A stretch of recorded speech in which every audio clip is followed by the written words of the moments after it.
তো hello guys, welcome to my channel Russell explain. তো আজকের প্রথম নিউজ হচ্ছে যে আমাদের এমবিবি অফিসিয়ালি এখন অ্যানাউন্স করে দিয়েছে যে সে ডাব্লিউডাব্লিউ ছেড়ে চলে যাচ্ছে আর তার কন্ট্রাক্ট ডাব্লিউডাব্লিউর সাথে শেষও হয়ে যাবে খুব তাড়াতাড়ি। আর সে ডাব্লিউডাব্লিউ ছেড়ে চলে যাচ্ছে এর মানে এই নয় যে সে তার ইনরিং ক্যারিয়ার শেষ করে দিচ্ছে, সে রিটায়ার হয়ে যাচ্ছে। সে ডাব্লিউডাব্লিউর বাইরে তার ক্যারিয়ার কন্টিনিউ করবে ছোটোখাটো ইন্ডি রেসলিং প্রমোশনে, যেমনটা বাকি রেসলাররা করে থাকে। আর এমভিপিকে নিয়ে কথা হচ্ছে যখন অমাসকে নিয়েও কথা বলা যাক, তো রেসলিং অবজারভার নিউজ লেটার মানে ডেভ ম্যাডিসার এটা বলেছে যে ডাব্লিউডাব্লিউ পুরোপুরি অমাসের ওপর থেকে গিভ আপ করে দিয়েছে আর অমাসেরও কন্ট্রাক্ট শেষ হয়ে যাওয়ার পর ডাব্লিউডাব্লিউ অমাসকে রিলিজ করে দেবে। তো এখন এটাও কনফার্ম, প্রায় কনফার্মই বলতে পারো, কারণ অমাসকে তো আমরা সেই রেসেলমেনিয়া থেকে আর দেখিনি। রেসেলমেনিয়ার আগে স্ম্যাকডাউনে Andre the Giant battle royal হয়েছিল, সেখানে অমাসকে আমরা শেষবারের মতো দেখেছি আর তারপর থেকে আমরা অমাসকে আর দেখতেই পাইনি।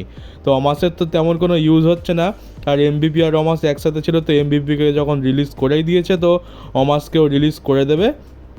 আর ট্রিপল এইচের যুগে একটা খারাপ জিনিস আমি বলবো যে ট্রিপল এইচের অনেক খারাপ দিক আছে আবার অনেক ভালো দিকও আছে, কিন্তু একটা খারাপ দিক হচ্ছে যে ট্রিপল এইচ বড় বড় সাইজের সুপারস্টারকে কী করে ইউজ করতে হয় সেটা কিন্তু জানে না, কিন্তু সেটা ভিন্স ম্যাকম্যান জানতো। ভিন্স ম্যাকম্যান কিন্তু বড় বড় যে সমস্ত সাইজের সুপারস্টাররা ছিল তাদেরকে কিন্তু ভালোভাবে বুক করতো। আমরা দেখেছিলাম যে ভিন্স ম্যাকম্যান অমাসকে ভালোভাবে বুক করতো, ববি ল্যাসলিকে ভালোভাবে বুক করতো, আর ব্রন স্ট্রোম্যানকে কীরকম বুকিং করতো এককালে সেটা তো আমরা দেখেছি। কিন্তু ট্রিপল এইচ না তো ব্রন স্ট্রোম্যানকে ভালোভাবে বুক করতে পারছে, না ববি ল্যাসলিকে বুক করতে পারছে। ববি ল্যাসলি তো প্রায় রিলিজ হয়েই গেছে, আর অমাসকে তো কী করে ইউজ করে সেটা ভেবেই পাচ্ছে না। আর সেই জন্যই এখন অমাসও রিলিজ হতে চলেছে খুব তাড়াতাড়ি। তো অমাসের রিলিজ হয়ে যাওয়াটাও খুব তাড়াতাড়ি ডাব্লিউডাব্লিউর তরফ থেকে অফিসিয়াল হয়ে যাবে। আর এখানে তোমরা দেখতে পাচ্ছ যে আমাদের মামি রিয়া রিপ্লি টুইটার অ্যাকাউন্টে কয়েকটা ফটো পোস্ট করেছে ডমিনিকের সাথে তার, আর এইটা পোস্ট করে সে ক্যাপশানে ডমিনিকের সাথে তার একটু ভালোবাসা জাহির করেছে। তো এখন তো ভালোবাসা ফেটে পড়ছে, কিন্তু যেভাবে রিয়া রিপ্লি আর জেউসও কাছাকাছি আসছে মনে তো হয় না যে ডমিনিকের খুব একটা সেটা ভালো লাগছে আর এটা খুব একটা ভালো দিকে যাচ্ছে। তো ডমিনিক একটু তো হলেও কিছু একটা সমস্যা হবে। আমার তো মনে হচ্ছে ডেফিনেটলি যখন রিয়া রিপ্লি আর জেউসও আরও কাছাকাছি আসবে ডমিনিকের মুড ঘুরে যাবে আর সেটা রিয়া রিপ্লির জন্যই প্রবলেম ক্রিয়েট করবে।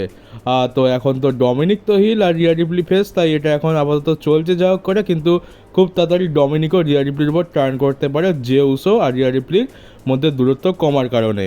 আর এর পরে নিউজ হচ্ছে যে আমাদের এখন current undisputed WWE champion Cody রোডসের মতে ডমিনিক হচ্ছে ফিউচার ওয়ার্ল্ড চ্যাম্পিয়ন।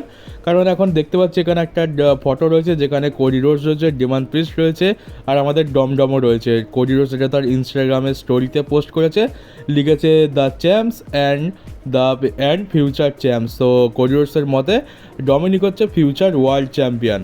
তো ঠিক আছে, ডমিনিকের তো বয়স কম আর ডমিনিকের ভবিষ্যৎ ডাব্লিউডাব্লিউতে খুবই উজ্জ্বল। আমি তো বিশ্বাস করি যে ভবিষ্যতে সে ওয়ার্ল্ড চ্যাম্পিয়নশিপ জিতবে, কিন্তু মেবাজি করবে তো ওয়ার্ল্ড চ্যাম্পিয়নশিপ জিতবে কখন? তো আগে এই মেবাজিটা বন্ধ করতে হবে। রিয়া রিপ্লি, লিভ মর্গান এদের পেছনে ছাড়াও, তারপরে গিয়ে চ্যাম্পিয়নশিপের দিকে মনোযোগ দাও। মেবাজি করে কারিবা লাভ হয়েছে আজ পর্যন্ত, আমরা ইতিহাস তো খুব ভালো করেই জানি। আর তোমরা যেমনটা জানো যে ডাব্লিউডাব্লিউ এখন জাপান ট্যুর চলছে, ডাব্লিউডাব্লিউ জাপানেতে এখন কয়েকটা লাইভ ইভেন্ট করাচ্ছে অনেকগুলো। আর এখন দেখতে পাচ্ছি যে রাতের বেলায় আমাদের ডমডম আমাদের গরিবের head of the table tribal chief Solo সিকোবার সাথে ঘুরতে বেরিয়েছে। তো এখানে সোলো সিকোবা খুবই খুশ মেজাজে লাগছে। আর সোলো সিকোবার দেখো, আমি একটা কথা বলবো যে সোলো সিকোবার ইনরিং স্কিল খুব একটা ভালো নেই, সে মাইকেও কথা বলতে পারে না, আর সবথেকে বড় কথা সে রোমান রেন্সকে রিপ্লেস করার জন্য চেষ্টা করছে। তো সেই জন্য আমরা সোলো সিকোবাকে খুব একটা পছন্দ করছি না, তাকে হেট করছি, কিন্তু বাস্তব জীবনে সোলো সিকোবা অনেক হাসি খুশি একটা মানুষ, সেটা আমরা তার সোশ্যাল মিডিয়া চেক করলেই জানতে পারবো।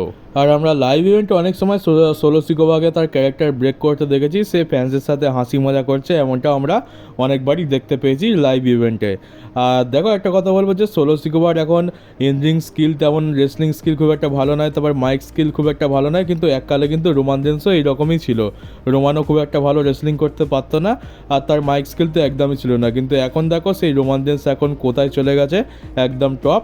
কোম্পানি তাকে অনেক পুশ করেছে আর সে অনেক ইমপ্রুভও করেছে। তো এখন আমরা সোলো সিকোবাকে ক্রিটিসাইজ তো করছি, কিন্তু ডাব্লিউডাব্লিউ যেভাবে তাকে পুশ করছে আর সোলো সিকোবা যদি ঠিকঠাকভাবে তার উপর এফর্ট দিতে পারে আর তাকে ভালোভাবে সে তাকে নিজেকে ইমপ্রুভ করতে পারে, তাহলে কিন্তু ভবিষ্যতে সোলো সিকোবাও রোমানের মতো একটা বড় স্টার হলেও হতে পারে। তো এখন আপাতত যেটা চলছে সেটা চলুক, কিন্তু ভবিষ্যতে আমার মনে হয় সোলো সিকোয়া একটা ভালো জায়গায় যাবে। আর আমরা এজে স্টাইলসকে ডাব্লিউডাব্লিউর প্রত্যেকটা লাইভ ইভেন্টে দেখতে পাচ্ছি, যেটা জাপান ট্যুরে চলছে। আর এজে স্টাইলস তো জানি আই কুইট বলে দিয়েছে কোডি রোডসের ম্যাচেতে, তাই এজে স্টাইলস এখন বেশ কিছু সময় ডাব্লিউডাব্লিউতে তো তার মুখ দেখাতে পারবে না, কিন্তু সে জাপানের লাইভ ইভেন্টে রেগুলার কাজ করে যাচ্ছে। আর আমরা এখানে এজে styles versus শিনস্কে Nakamura versus Cody রোডসের মধ্যে আনডিসপিউটেড চ্যাম্পিয়নশিপের জন্য ম্যাচও দেখতে পাচ্ছি। শিনস্কে নাকামোরাকে অ্যাড করা হয়েছে কারণ শিনস্কে নাকামোরা জাপান থেকে বিলং করে, আর এজে স্টাইলসও জাপান থেকেই বিলং করে। তো এখন লাইভ ইভেন্টটাও তো দেখতে পাচ্ছি, তবে খুব তাড়াতাড়ি হয়তো, খুব তাড়াতাড়ি তো নয়, একটু সময় তো লাগবে, কারণ আই কুইট বলেছে যেহেতু, তাই আমরা একটু লম্বা সময় তাকে দেখতে পাবো না। আমরা এজে স্টাইলসকে আবার ডাব্লিউডাব্লিউতে রিটার্ন করতে দেখতে পাবো, তবে মনে হচ্ছে একটু সময় লাগবে। তো এখন আপাতত এইরকম সিনারিও চলছে। আর পিডব্লিউ ইনসাইডারের তরফ থেকে এই নিউজ এসছে যে গিউলিয়া, তোমরা যাকে এখন স্ক্রিনে দেখতে পাচ্ছ, এর নাম হচ্ছে গিউলিয়া। এ জাপানিজ একটা ফিমেল রেসলার, আর এ খুব তাড়াতাড়ি ডাব্লিউডাব্লিউতে জয়েন করতে চলেছে। আর এ এনএক্সটি ব্র্যান্ডের ওপরে কাজ করবে। তো প্রথমে ছিল স্টেফনি ব্যাকিওর, তারপর ডেল্টা, আর এখন গিউলিয়া। এই তিনটে বড় সাইনিং ডাব্লিউডাব্লিউ করে নিয়েছে তাদের ওমেন্স ডিভিশনে। আর এরপরে নায়া জ্যাক্স তার একটা ইন্টারভিউতে এটা বলে যে যদি ডাব্লিউডাব্লিউতে ব্লাড লাইনে ফিমেল মেম্বারের কোনো দরকার পড়ে তাহলে সে ব্লাড লাইন জয়েন করতে রাজি আছে, কারণ আমরা জানি যে নায়া জ্যাক্সও রোমানারি ফ্যামিলির একজন। আর শুধু নায়া জ্যাক্স নয়, ডাব্লিউডাব্লিউতে ফিমেল মেম্বার অনেকই আছে ব্লাড লাইনে, যেমন নেওমি রয়েছে।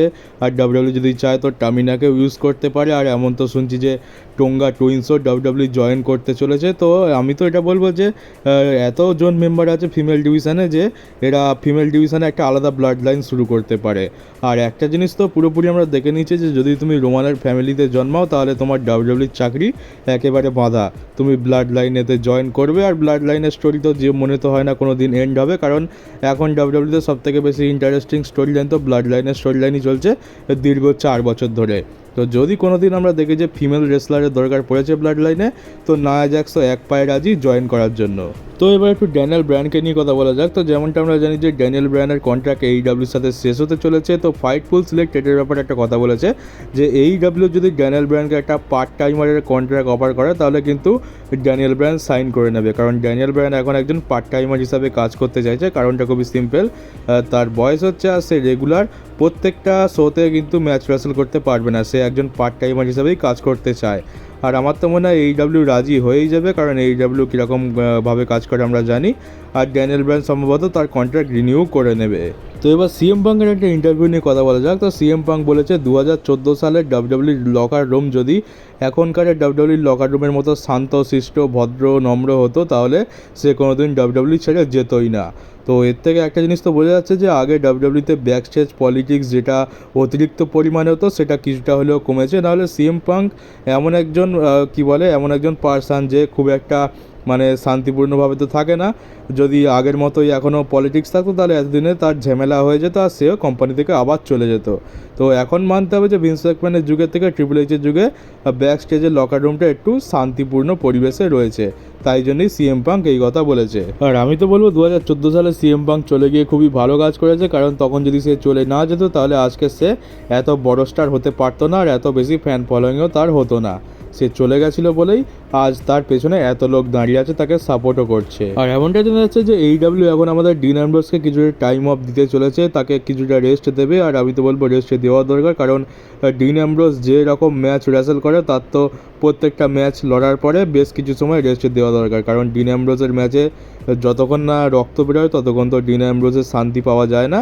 ডিন অ্যামব্রোস ওরকমই ম্যাচ রেসেল করতে ভালোবাসে, প্রত্যেকটা ম্যাচে যতক্ষণ না ব্লাড বেরোচ্ছে ততক্ষণ ডিন অ্যামব্রোস পুরোপুরি স্যাটিসফ্যাকশানই পায় না।